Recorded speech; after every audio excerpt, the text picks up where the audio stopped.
here's my question. I want to know, from being a stepfather, dealing with a father who's, heavy in a child's life, you seem like a great guy, seem like one day, even if he wasn't the best, he starts to up it up. You ever feel like it can be competitive to a place where you start to look and be like, man, maybe they can make their family work? Do you ever feel like your wife made a chance of her still wanted to work? Do you ever feel like... I'll see you at the drop-off. I'll see you at the drop-off. He's like, I'll see you at the drop-off then. I'm like, this guy. So,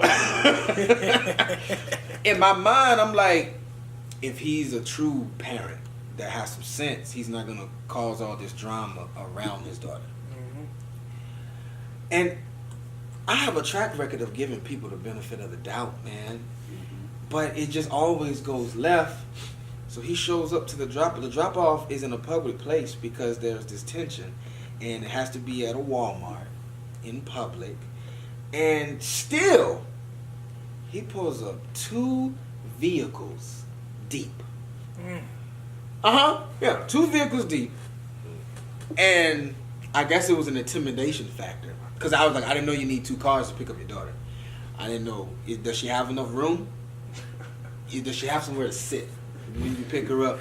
And it was an intimidation move. It's not the first time he's done that. Like, okay, what are you going to do here in public in front of your daughter? Like, what kind of example? So that anger clouds his mind. And then there has been a chance. There has been a time he showed up to the house.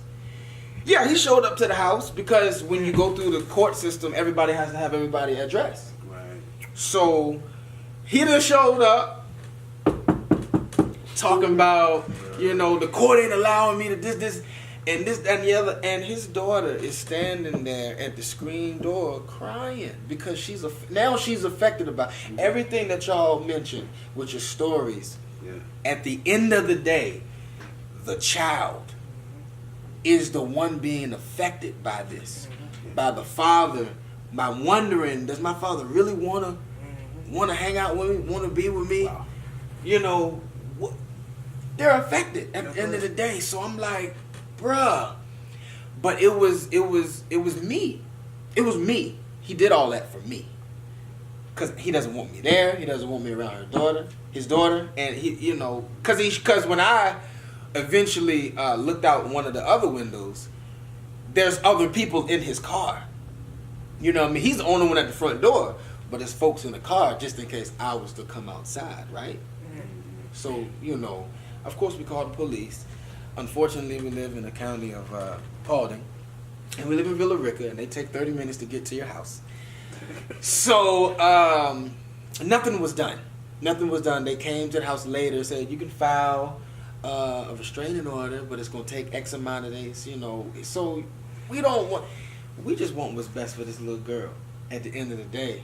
So that's why I wanted to talk to this guy. I wanted to sit him down and say, bruh, like, we too grown for this. We too old for this. It's all about your daughter. I'm here. Me and Tasha are married. I'm not going nowhere. So, Jayla was 2 years old at that time. I said, bruh. And of course, I was talking to him as if she had to 18 years old. And I was like, bro, we got about 16 years of this. 16 years of this. Like, cut the drama out, bro. You need to get to know me. I ain't got nothing against you. I've heard a lot of crazy things about you, but I'm not even going to internalize that. I'm going to give you the benefit of the doubt. I can't take your place because I knew that's where we're stemming from. Right. Because eventually, because I was there for that year, Jayla started to call me daddy. Mm-hmm. And she started to do it in front of him. And he didn't like that. So everything's hitting his pride. He's angry that he couldn't get his woman back and his family back. So I can't come at him like, bro, I gotta approach him like, listen, bro, I'm not trying to take your place. All right? Jayla knows who her father is. I'm married to Tasha. I'm just playing my role as a stepfather. I love her. I'm gonna take care of her. You know what I mean? Mm-hmm. That's what you need to know. You don't need to be out here trying to fight me, trying to take me out. Mm-hmm. None of that stuff. But I think I just caught him at a time where he wasn't trying to hear that. And he feeds stuff in her now. even at 5 years old, he tells her, baby, that ain't your daddy. That ain't your daddy. You only got one daddy, and he over here. So he feeds her little things. And I'm going to end it on this. Somebody came to me, and me dealing with all these emotions, I felt like, I want to take it there with him. And then I felt like I need to be the bigger man. But somebody came to me and said, you need to go to your closet on his behalf.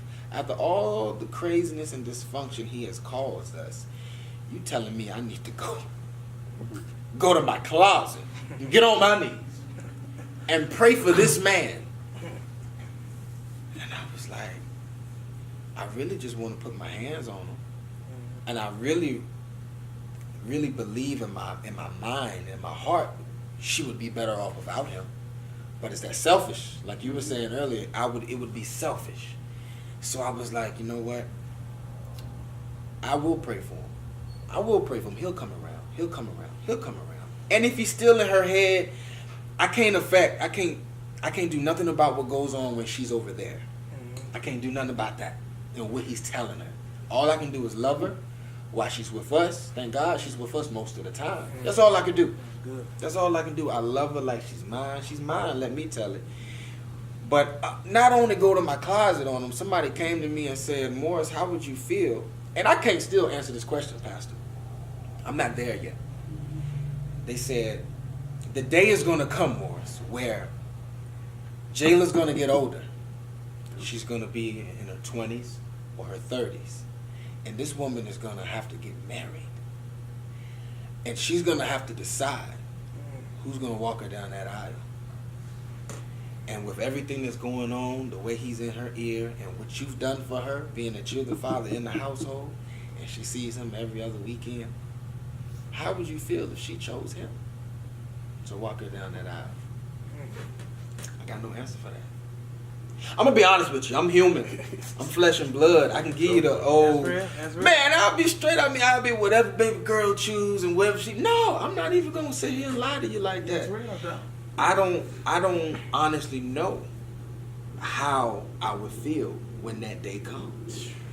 Because he is still in her life and active. What did she say in both? I mean... I see that a lot. Easier to swallow.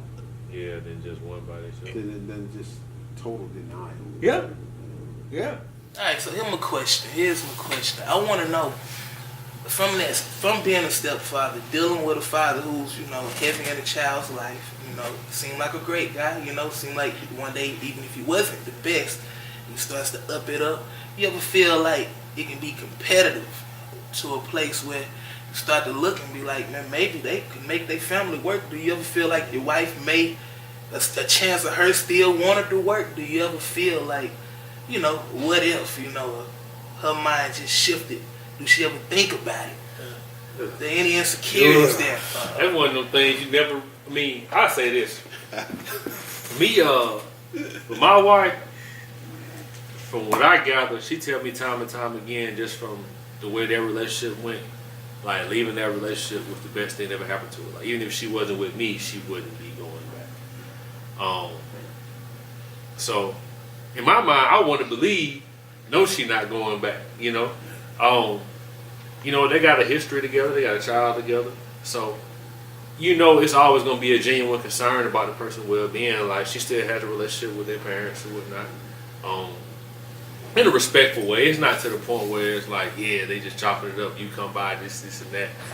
And anytime she go down there to pick him up from his grandparents' house or whatever, I ride with her, so they know me, whatever, and they cool. They good people.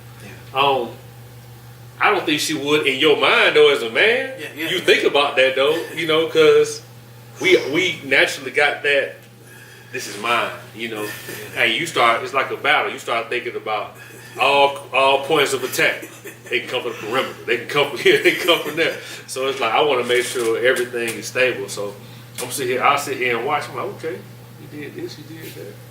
Okay. Right. Not feeling like I got to compete with him, but I'm watching him because I know dudes. You know what I'm saying? I know what they trying to do when they trying to maneuver with him. But he done got himself in a situation. Now I ain't gonna put him out there, but he done got himself in a situation now where I don't see it. I don't see it happening. But sometimes you can't think like that. But I don't see it happening. I think it's only human though. Right.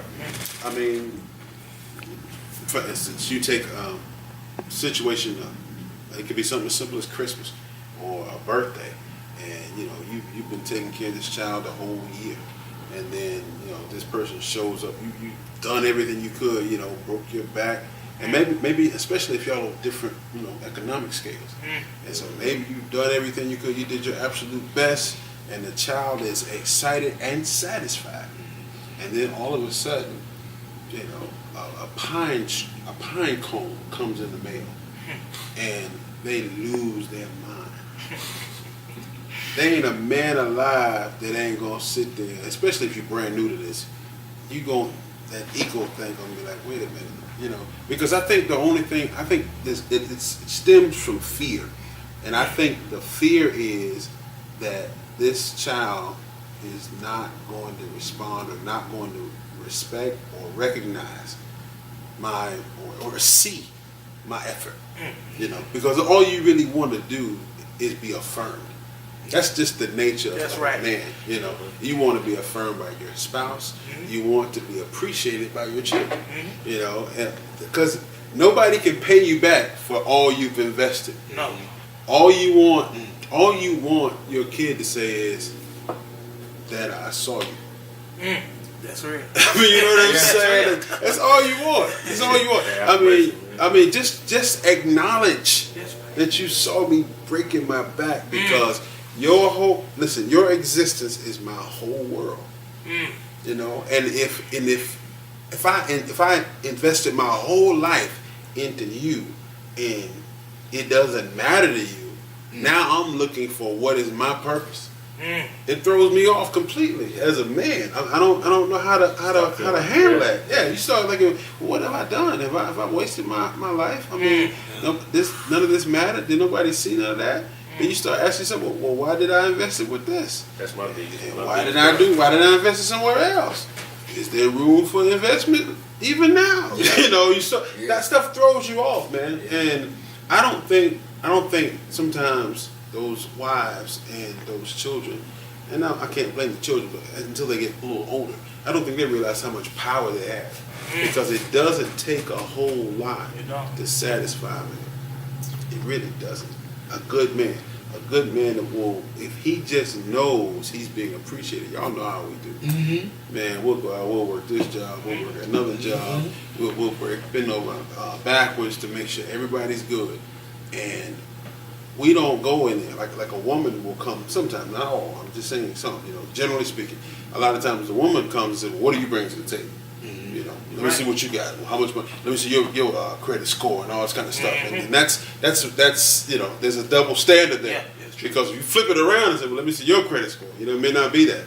And sometimes you just, even if we have the exact same degree and the exact same background, many times just because of the culture that we live in, you won't make what I make. That's true. And I'm not asking you to pay me back. Right. I'm asking you to acknowledge the check I wrote. The thing about that is, if you get to that point where I want you to just recognize what I've done. Yeah. Then you got to walk that tightrope of, so you're going to hold it over my head because you did this, did that. I'm not holding it over your head. I'm not saying you owe me this because I did this. All I'm saying is just recognize the sacrifices that I'm making.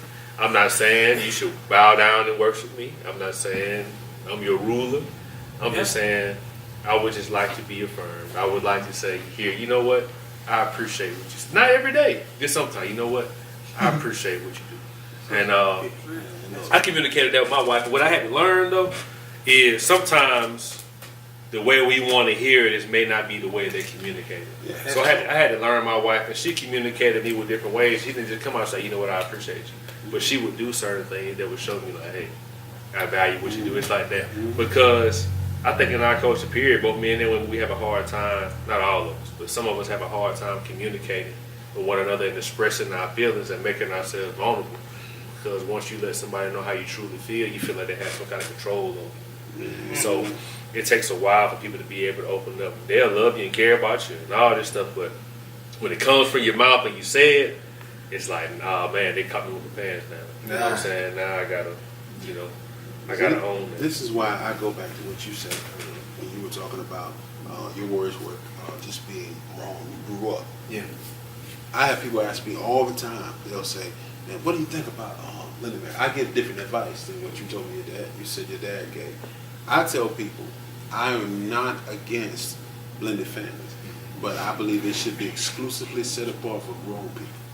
If you are not an adult, you do not need to enter into any kind of covenant like this because it just creates too many ways for you to mess up people. You're going to mess the child up. You're going to mess the woman up potentially. You're probably going to end up messing yourself up even worse. You know, because that thing cuts deep, man. It's a beast. It cuts deep.